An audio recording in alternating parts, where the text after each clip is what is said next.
Assalamualaikum warahmatullahi wabarakatuh. Terima kasih diucapkan kepada Nahda Pimpinan Majlis yang bermisi, Tuan Pengerusi Majlis yang dihormati, Kombinasi Kehakiman yang berintegriti, seterusnya sidang hadirin yang dikasihi. Salam sejahtera dan salam perpaduan. Berdirinya kami di sini dengan penuh iltizam ingin menyampaikan maudhu' pidato yang berbunyi rukun negara membentuk rakyat berkualiti.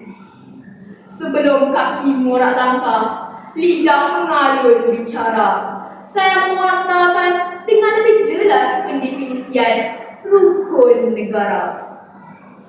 Rukun negara adalah satu ideologi negara yang mengandungi prinsip-prinsip kehidupan bermasyarakat, nilai-nilai kenegaraan, dan norma-norma sosial yang meliputi aspek keagamaan, kebudayaan, ekonomi, politik, dan perundangan. Hadirin yang saya hormati, Malaysia merupakan sebuah negara yang masyarakatnya terdiri daripada rakyat berbilang kaum yang mempunyai nilai hidup sosial, kebudayaan, kepercayaan yang berbeza.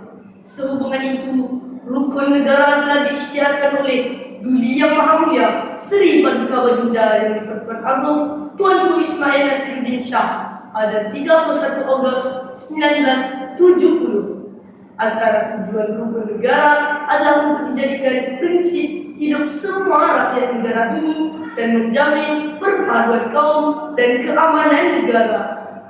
5 prinsip rukun negara: Kepercayaan kepada Tuhan, kesetiaan kepada raja dan negara, keluhuran perlembagaan, kedaulatan undang-undang, kesopanan dan kesusilaan.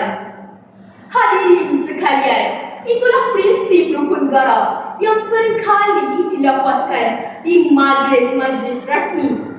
Ianya bukanlah sekadar untuk dilafaz semata-mata, tetapi ada mesej yang ingin disampaikan.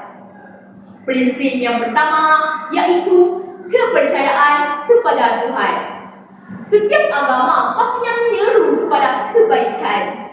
Justru bagi insan yang beragama, pastinya mereka percaya bahawa melakukan perkara yang baik adalah sangat dituntut. Di sini kita dapat memahami bahawasanya prinsip yang pertama ini akan dapat melahirkan rakyat yang berkualiti, yang mana inginkan sesuatu yang terbaik untuk dirinya dan masyarakat. Jadi, tidak dinafikan rukun negara dapat membentuk rakyat yang berkualiti melalui prinsip yang pertama. Berkorban apa saja, harta ataupun nyawa, itulah kasih mesra sejati dan mulia. Prinsip yang kedua ialah kesetiaan kepada raja dan negara. Prinsip ini menyuruh supaya rakyat Malaysia sentiasa mengamalkan sikap taat setia kepada pemimpin dan tanah air. Rakyat yang taat dan sayang akan tanah airnya pasti akan berusaha untuk memajukan negara walau apapun yang terjadi. Kesanggupan mereka untuk berkorban sangatlah dihargai. Ini menunjukkan bahawa rakyat Malaysia adalah rakyat yang berkualiti tinggi. Prinsip kesetiaan inilah yang akan memacu rakyat Malaysia untuk berubah memajukan negara. Rakyat yang bersemangat seperti inilah yang akan dapat memimpin negara kelak. Pepatah Melayu ada mengatakan, di mana bumi dipijak, di situ langit dijunjung. Hadirin yang saya muliakan, prinsip yang ketiga pula ialah keluhuran perlembagaan. Setiap rakyat haruslah menghormati dan mematuhi perlembagaan yang telah ditetapkan. Ia bertujuan untuk menjaga hak-hak keistimewaan setiap rakyat Malaysia. Justru dalam usaha membentuk rakyat yang berkualitas, berkualiti. Prinsip ini memainkan peranan yang sangat penting. Setiap rakyat pastinya di bawah naungan perlembagaan negara yang semestinya menjaga hak-hak mereka. Masuk kandang kambing mengembek, masuk kandang kerbau menguap. Maksud yang saya ingin sampaikan di sini adalah setiap negara mempunyai undang-undang tersendiri. Ia adalah berasaskan kepada perlembagaan negara. Perkara ini termaktub di dalam rukun negara yang keempat, iaitu kedaulatan undang-undang.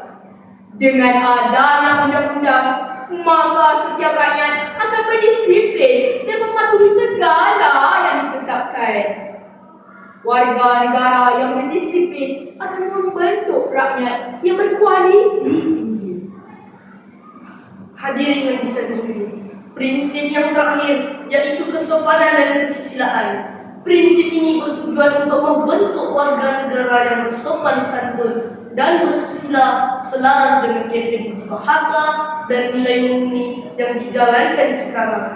Sifat individu yang bersopan santun dan bersusila adalah paling bermakna dan amat penting dalam konteks perhubungan antara satu sama lain dalam masyarakat berbagai kaum di negara ini. Sikap bersopan santun dan bersusila patut diamalkan bagi membentuk seorang individu dan masyarakat yang berdisiplin serta bermoral tinggi yang akan membantu mewujudkan sebuah masyarakat yang berkualiti. Masyarakat yang majmuk namun hidup bersatu padu.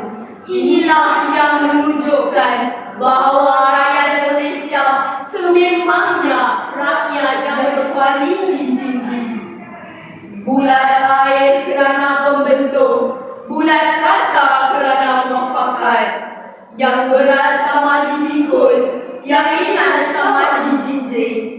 Itulah amalan rakyat Malaysia yang sentiasa berpandukan kepada ideologi negara yang membentuk rakyat berkualiti. Justru, marilah kita bersama-sama menghayati rukun negara dan sekaligus menjadi insan yang berkualiti. Ingatlah, pepatah Melayu ada mengatakan, ibarat telur sesangka, pecah sebiji, pecah semua. Tepuk dada, tanya minda. Sekian, terima kasih.